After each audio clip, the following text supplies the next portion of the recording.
Χειμώνας. Η αγαπημένη εποχή κάθε μπεκατσοκυνηγού. Νεράιδες. Μυθικά, μαγικά πλάσματα, με μαγικές δυνάμεις, αιθέρια μορφιά και με μία τάση για παραπλάνηση. Κάποιες πηγές γράφουν ότι οι νεράιδες είναι απλά νύμφες από την ελληνική μυθολογία που τις χαρακτηρίζει η σαγερνευτική τους φύση. Όσα προανέφερα δεν διαφέρουν σε τίποτα από όσα χαρακτηρίζουν τη δική μας νεράιδα. Την Μπεκάτσα.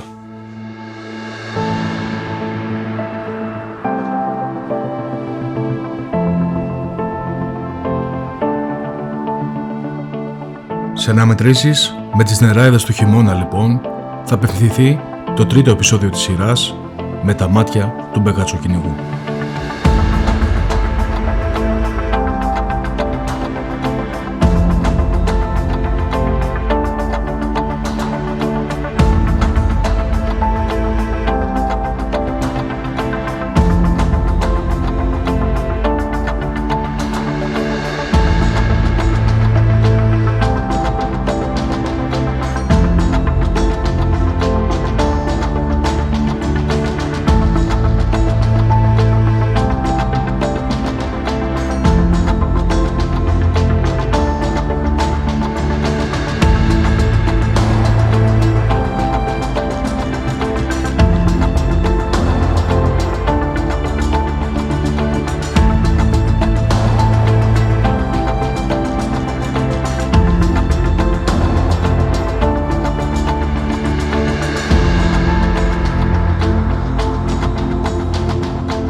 Ξεκινήσω λοιπόν το επεισόδιο με ένα μοναχικό κυνήγι που πραγματοποίησα στις αρχές του Δεκέμβρη. Με τη συντροφιά των σκέλων μου, Virtus Passionis Boss,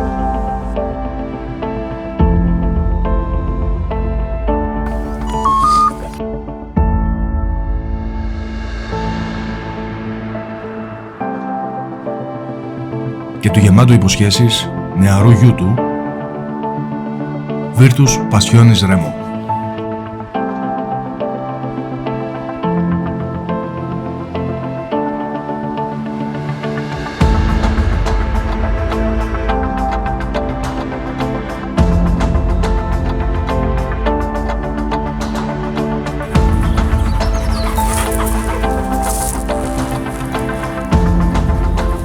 Σε ένα ηλιόλουστο χειμωνιάτικο πρωινό, με την εξάτμιση του πάγου που δημιούργησε η εξαστεριά της προηγούμενης νύχτας να δίνει στο ελαττόδασος μια υπόσταση μαγική, όμοια με του δάσους που το κατοικούν οι νεράιδες.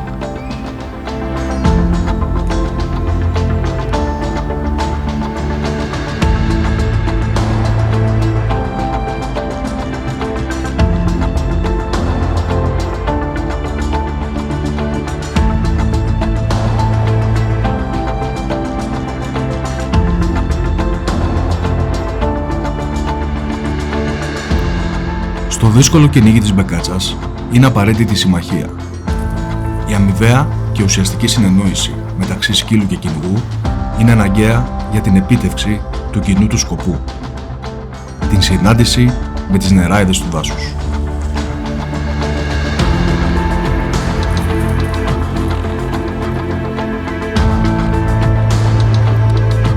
Η πρώτη φέρμα στο κυνήγι δεν άρχισε να έρθει και όπως ήταν αναμενόμενο, ήρθε από τον εμπειρότερο της παρέας, τον Boss. Μόνο που ήταν λίγο μακρινή και εγώ με τη σειρά μου καλούμε να καλύψω μια απόσταση 402 μέτρων. Ευτυχώς, ο τόπος είναι παιδινός, με πολλά ανοίγματα και διευκολύνει τη σχετικά σύντομη μετάβασή μου στο σημείο της φέρμας.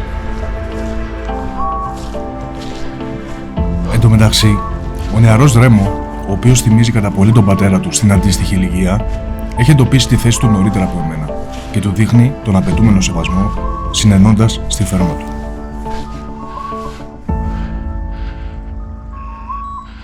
Το σημείο όπου βρίσκονται οι σκύλοι είναι πυκνό και επιχειρώ να αποκτήσω οπτική επαφή μαζί τους, μπαίνοντας μέσα σε αυτό, με ρίσκο να σηκωθεί η μπεκάτσα χωρίς να καταφέρω να τη δω.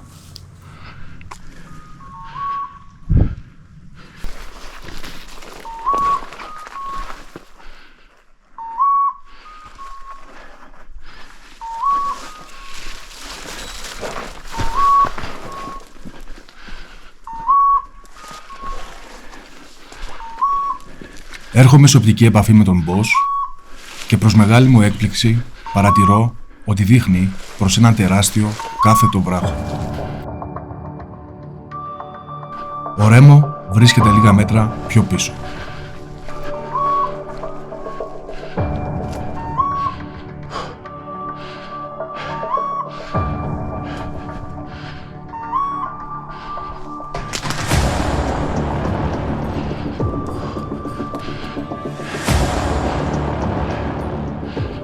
Ο Μπος, με το ποντάρισμά του, μου δείχνει πως η μπεκάτσα έχει προχωρήσει μπροστά. Πόσο όμως μπροστά, αφού το έδαφος μπροστά του είναι σχετικά καθαρό και στα 5 μέτρα ακολουθεί ο βράχος.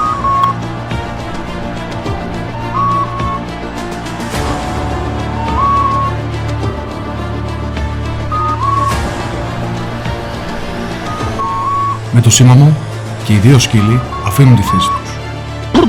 Ο Μπος, κινούμενος επιφυλακτικά, χαμηλώνει τη μύτη για να εχνηλατήσει κάθε βήμα της μπεκάτσας, ενώ ο ενθουσιώδης Ρέμο κινείται πιο επιθετικά προς την περιοχή των αναθυμιάσεων. Μέχρι που και οι δύο τους παγώνουν ταυτόχρονα μπροστά μου.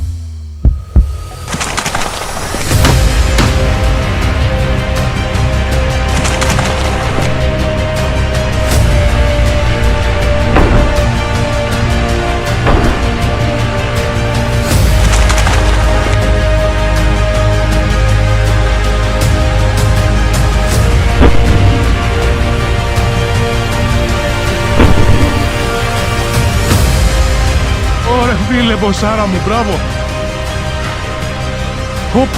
Μπράβο αγόρια μου! Τι γράψαμε ρε! Μες στο βράχο ήταν! Εκεί που είναι ο Ρέμο! Η μπεκάτσα ήταν μέσα στο βράχο!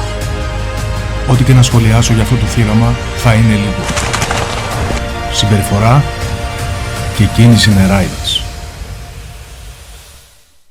Στην προκειμένη φάση, φέρτο! Δούλεψε αυτό.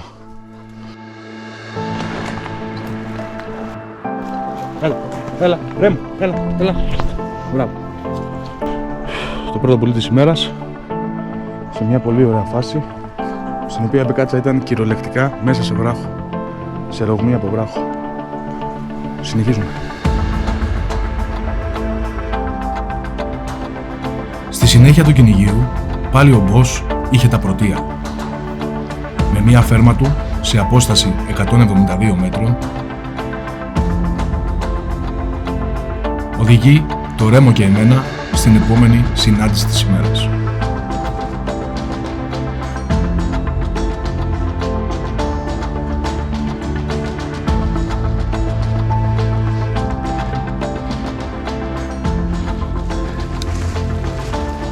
Έχοντας διανύσει τη μισή απόσταση σχετικά εύκολα, μου απέμεναν άλλα 80 μέτρα ανηφόρας σε πλαγιά με έντονη κλίση.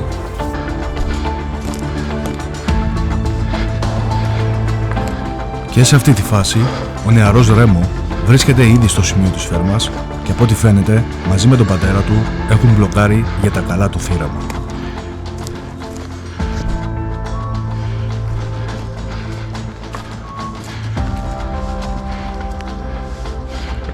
Έρχομαι σε οπτική επαφή με τους σκύλους, αλλά έχω ακόμα αρκετή ανηφόρα να ανέβω. Το μεταξένιο λευκό τρίχωμα του Μπος με διευκολύνει ιδιαίτερα στον εντοπισμό του.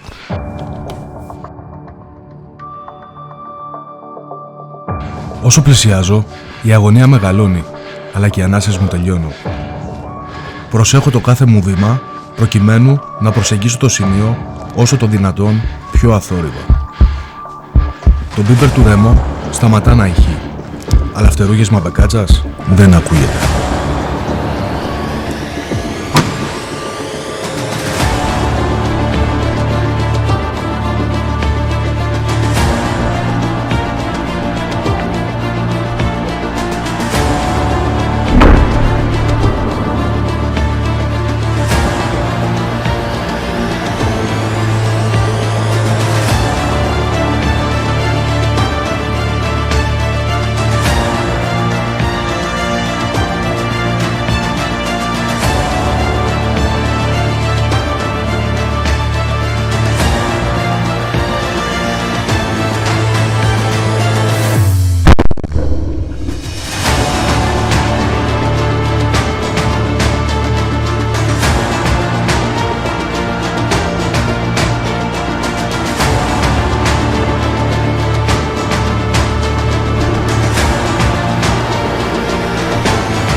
Μπράβο ρε Ποσάρα.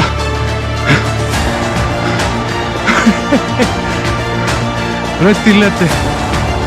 Δεν μέτρησα το χρόνο που χρειάστηκε μέχρι να φτάσω στο σημείο της φέρμας. Από τα 180 μέτρα της απόστασης, τα 80 ήταν σε ανηφόρα με μεγάλη κλίση.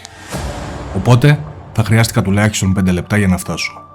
Και αυτά τα 5 λεπτά, ίσως και παραπάνω, πρώτος ο Boss και με τη συμμετοχή του Ρέμο λίγο αργότερα, κατόρθωσαν να μπλοκάρουν το λαγό μέχρι να φτάσω κοντά τους.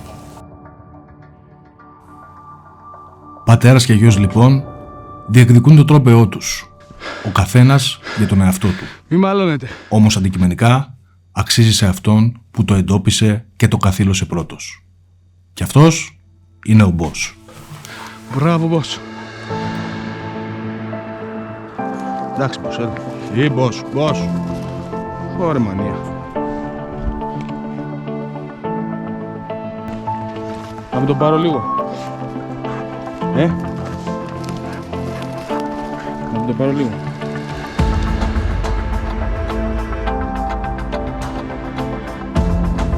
Η συνέχεια του κυνηγίου είχε άλλον πρωταγωνιστή. Και αυτός ήταν ο μικρός Ρέμο. Με μία φέρμα του αρκετά μεγάλης διάρκειας, παίρνει τα ενία ώστε να οδηγήσει εμένα και τον πατέρα του στην επόμενη αξιόλογη συνάντηση της ημέρας.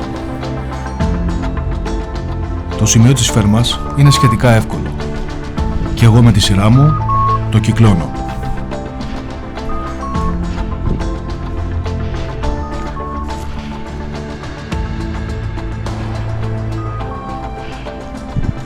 Λίγο αργότερα έρχεται και ο Boss στο σημείο για να θαυμάσει την πρόοδο του γιού του συνενώντας τη φέρμα του.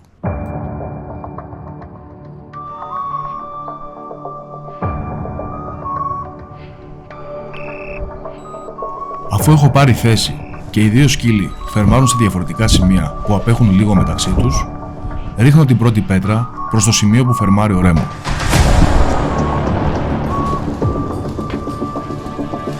Δεν πετάει τίποτα. Ρίχνω δεύτερη πέτρα προς το σημείο που φερμάρει ο Boss. Πάλι τίποτα και τα μπίπερ συνεχίζουν να ηχούν. Σίγουρα ό,τι βρίσκεται ανάμεσα σε αυτούς και σε εμένα έχει μπλοκαριστεί για τα καλά.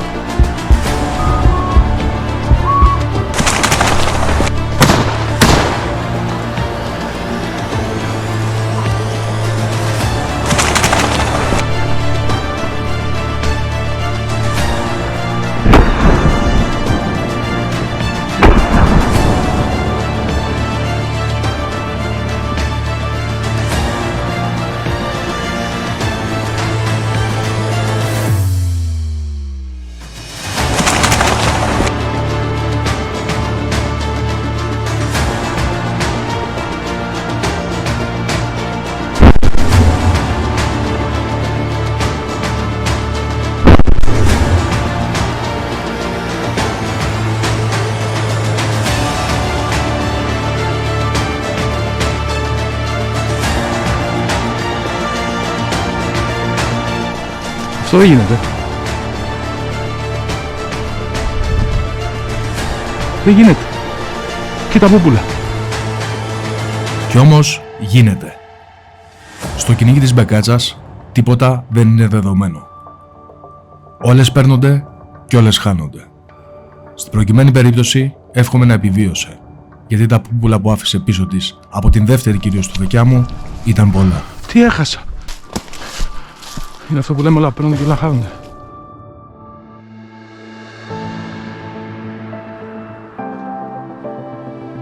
Συνεχίζοντας το επεισόδιο, θα γυρίσω το χρόνο λίγο πίσω, παρουσιάζοντας κάποια από τα λιγοστά κυνήγια της περσινής χρονιάς με το κυνηγετικό δίδυμο του Σίζαρ και του Μπος σε έναν άλλον αγαπημένο βιότοπο της Νεράιδας. Τα δάση με ντούσκο. Τα πεσμένα φύλλα από τα δέντρα του συγκεκριμένου βιότοπου παρέχουν στην Μπεκάτσα την τέλεια παραλλαγή, με αποτέλεσμα η Νεράιδα να αισθάνεται περισσότερο ασφαλής, μιας και γνωρίζει ότι είναι δυσδιάκριτη από τους θηρευτές της. Ίσως αυτός να είναι ο λόγος που σε πολλές περιπτώσεις επιτρέπει στους σκύλους να την πλησιάσουν σε απόσταση αναπνοής, χαρίζοντας σε αυτούς και σε εμάς στιγμές μοναδικής ομορφιάς αλλά και έντασης. Κάποιες από αυτές θα δούμε παρακάτω.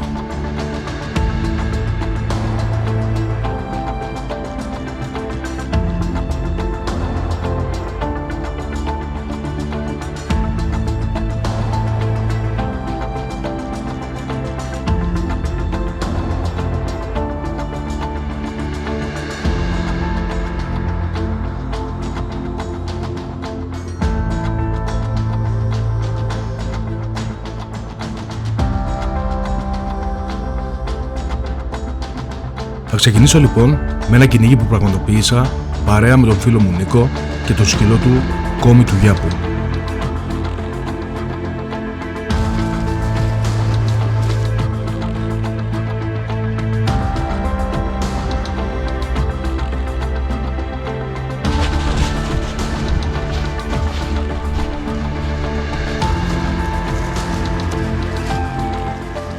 Η πρώτη φέρμα ήρθε από τον Κόμι και εμείς με τη σειρά μας επιχειρούμε να κλείσουμε το σημείο όσο το δυνατόν καλύτερα.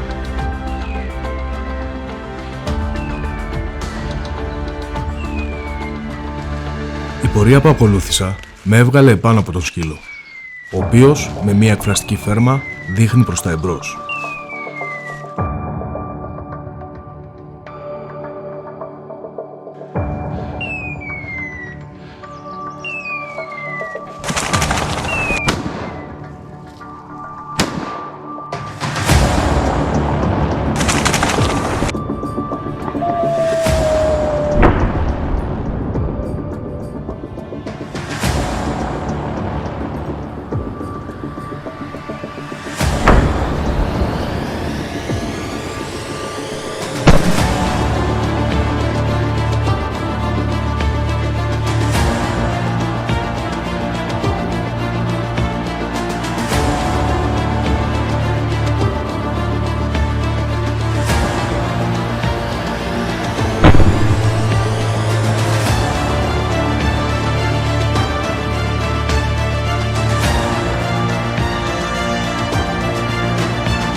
Όχι, όχι.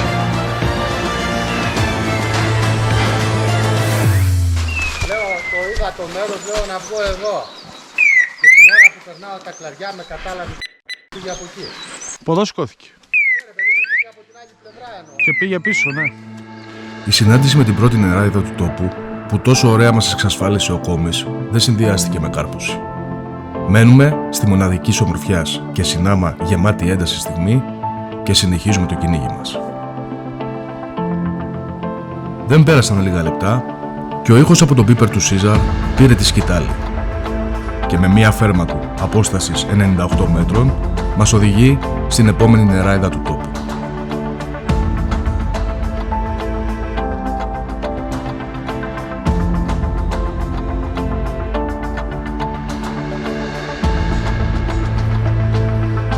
Ο Κόμις έχει φτάσει ήδη στο σημείο και συνενεί στη φέρμα του Σίζαρ. Έρχομαι σε οπτική επαφή μαζί του Πιο συνήθως είναι ένα με το έδαφος. Και είμαι σίγουρος πως αν είχε τη δυνατότητα να σκεπαστεί και με τα φύλλα ώστε να κρυφτεί εντελώς από την νεράιδα, θα το έκανε.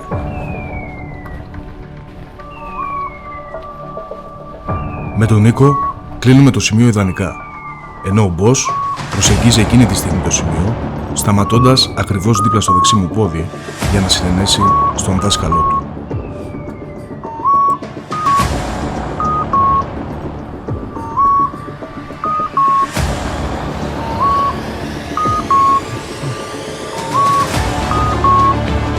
Πάμε Μπος, πάμε.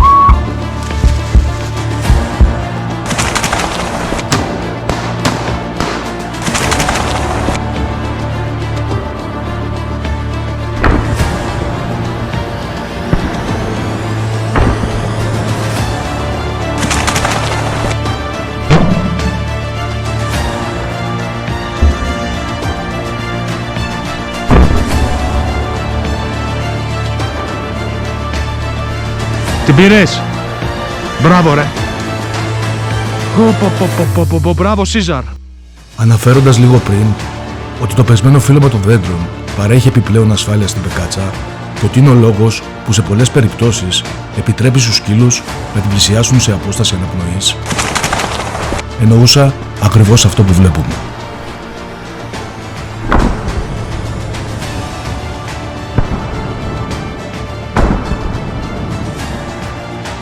Δεν ξέρω κι εγώ τι έκανα με τη δεύτερη. Θα το δω στο replay για να σου πω. Απόρτα από τον κύριο Νίκο. Μεγάλο πουλί. Ντοπιάρικο. Μεγάλο πουλί και πολύ ωραίο φυσί και αυτό που μου έδωσες. Κύριε Γιάννη. Στη συνέχεια του κυνηγίου, δύο ταυτόχρονες σχεδόν φέρμες από τον Γκόμι και τον Σίζαρ σε μακρινά μεταξύ του σημεία, μας ανάγκασαν να χωριστούμε πηγαίνοντας ο καθένας στη φέρμα του σκύλου του. Ο Μπος βρίσκεται ήδη στο σημείο της φέρμας και συνενεί για άλλη μια φορά στον δάσκαλό του. Και εγώ με τη σειρά μου καλούμε να καλύψω μια απόσταση 170 μέτρων από αυτούς.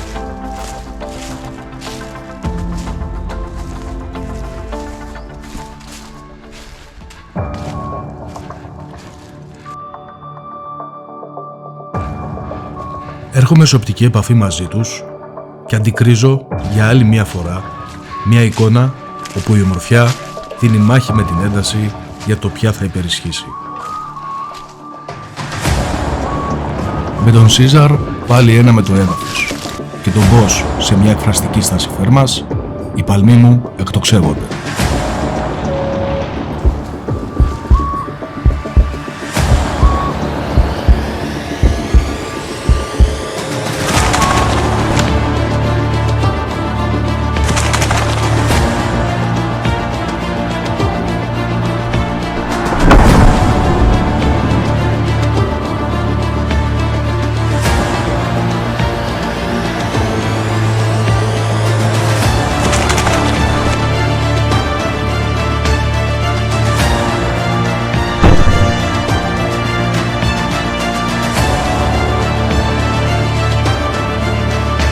Μπράβο ρε Σίζαρ, παιχταρά.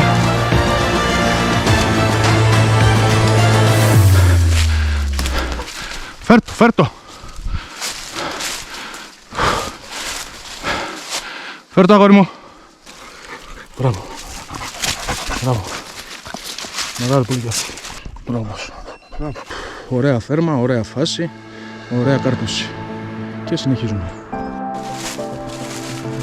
Σε λιγότερο από 10 λεπτά, το πίπερ του Σίζαρ είχε ξανά στη φέρμα σε απόσταση 126 μέτρων από εμένα.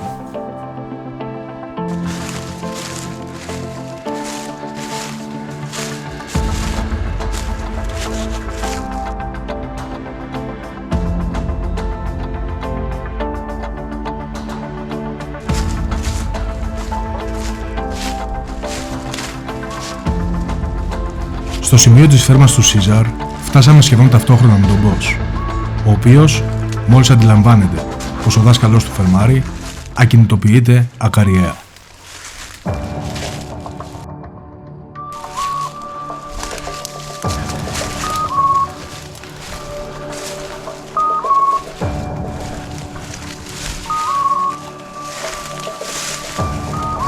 Αφού έρχομαι σε οπτική επαφή με τον Σίζαρ, προσπαθώ να πάρω την καλύτερη δυνατή θέση με βάση την κατεύθυνση που μου δείχνει η μύτη του.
Μπράβο ρε Σίζαρ, παιχταρά.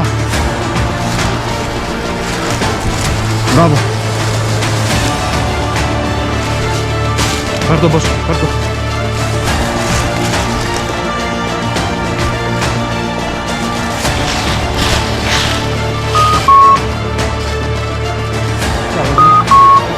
Έλα.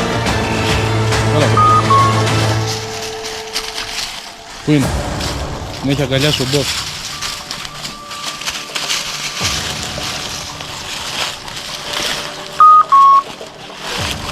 Μπράβο.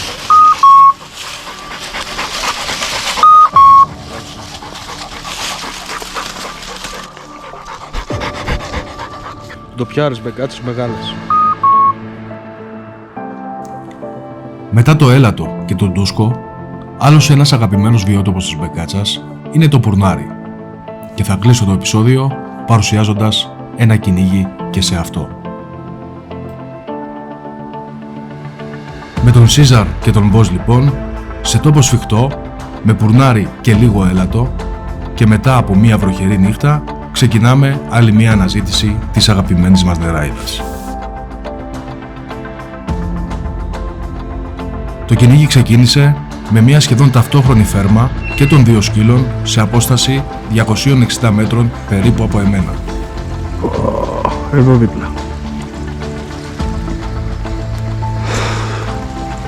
Πάμε. Η απόσταση από μόνη της είναι αρκετά μεγάλη, όσο μάλλον να τη διανύσεις και μέσα από πυκνή βλάστηση η οποία έχει βραχεί κατά τη διάρκεια της νύχτας.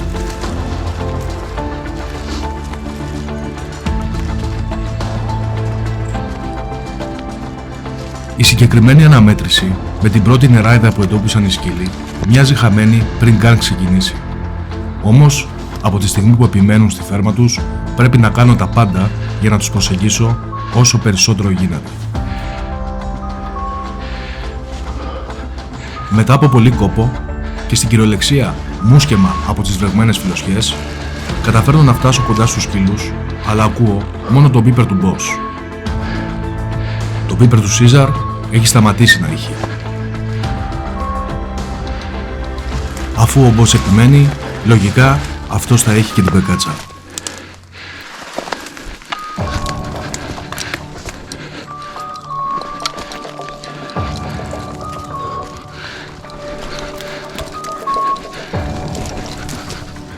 Καταφέρνω και έρχομαι σε οπτική επαφή με τον Boss, ο οποίος με μία εκφραστική φέρμα δείχνει προς τα επάνω.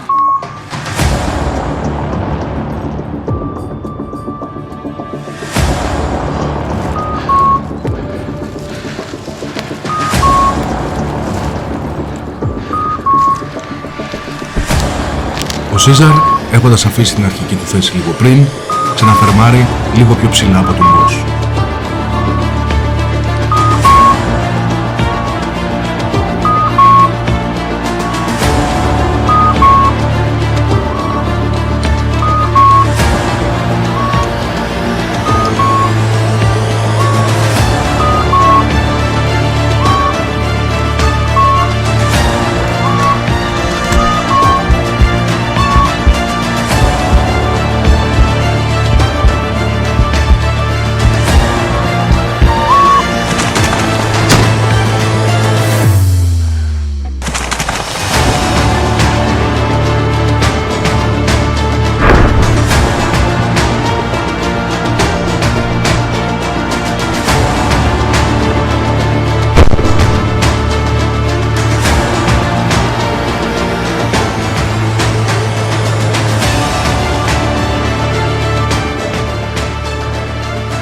Μπράβο, ναι.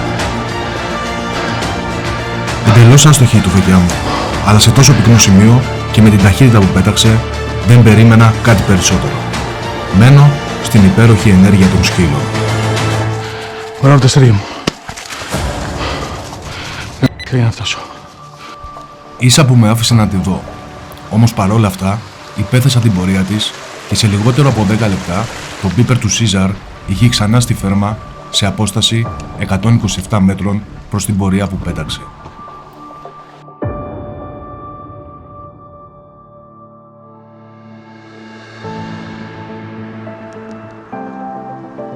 Ο Μπος, βρισκόμενος μακριά από τον Σίζαρ, δεν ακούει το μπίπερ του με αποτέλεσμα να μείνει εκτός φάσης.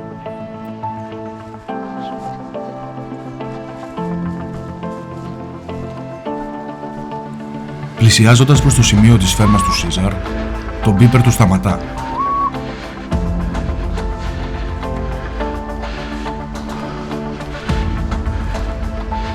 Και μετά από λίγο ξαναχτυπά. Η επαφή μου με τον σκύλο είναι μόνο ακουστική και αντιλαμβάνομαι ότι η νεράιδα του προχωράει μπροστά εντός της δραματιάς που βρίσκεται στα αριστερά μου.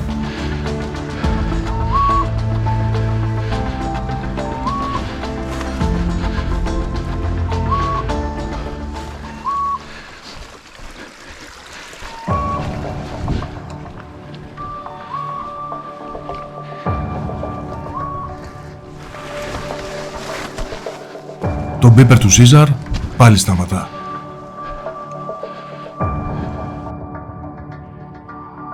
Και πάλι ξεκινά.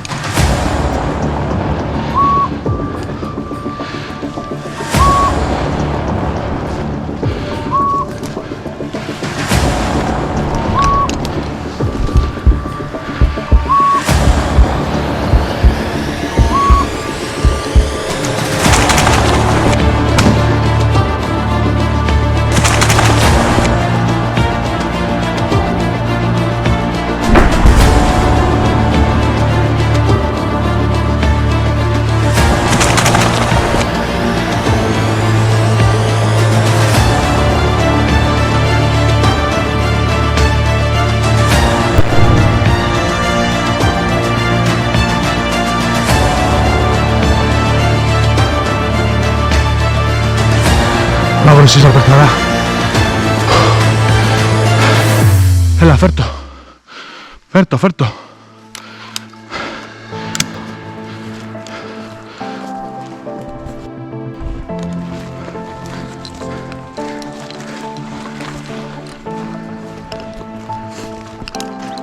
Φέρ' το.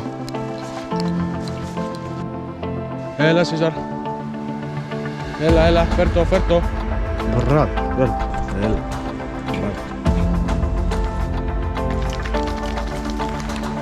Φέρ' το.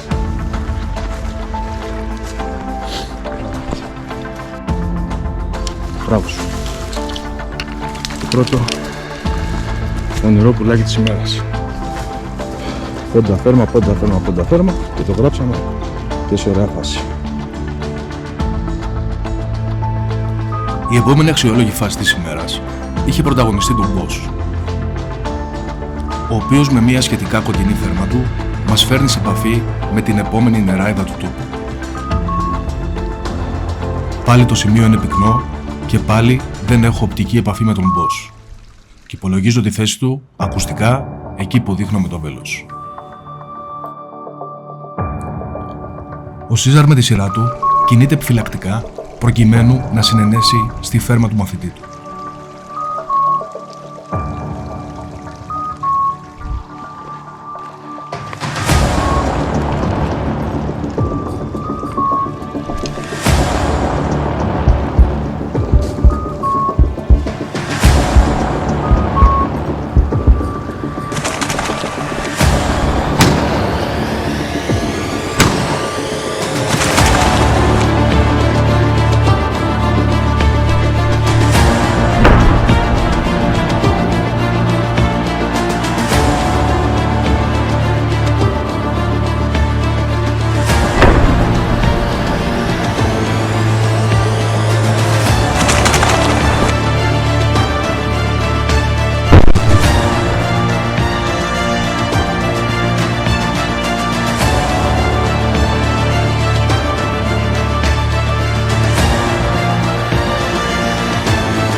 πουλέ.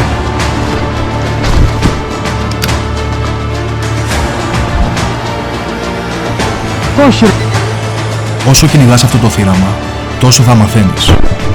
Η πρώτη του φεκιά μου τη βρήκε στο κεφάλι, γι' αυτό και πήρε απότομα ύψος.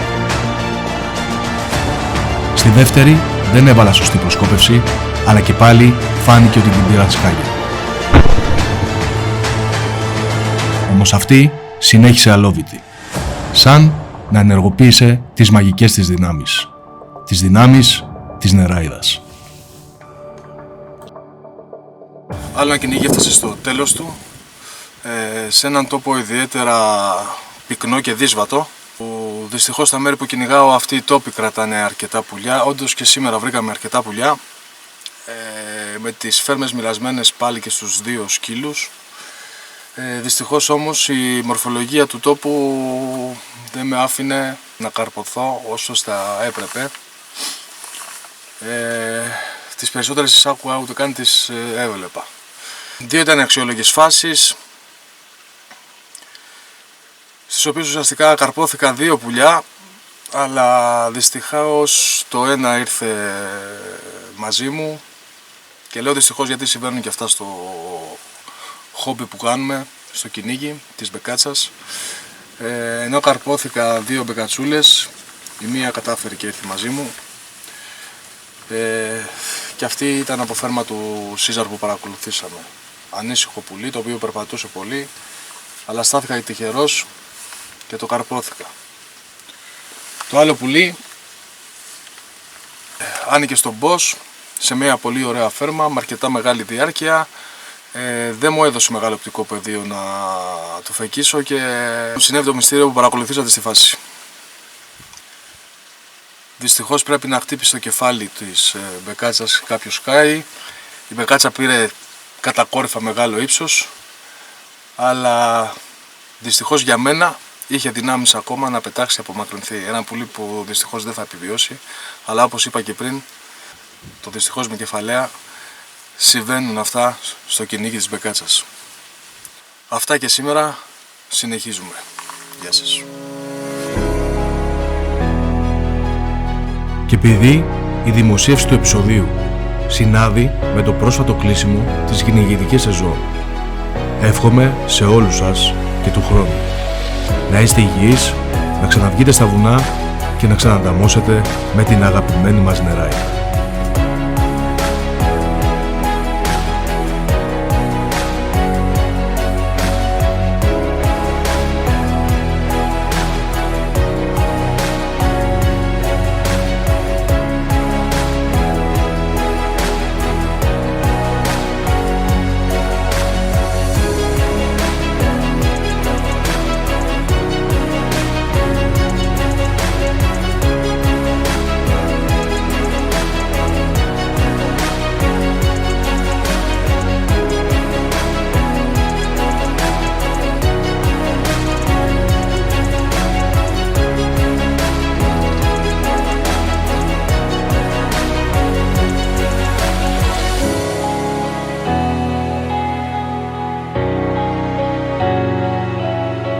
Θα ανανεώσουμε το ραντεβού μας στο επεισόδιο 4.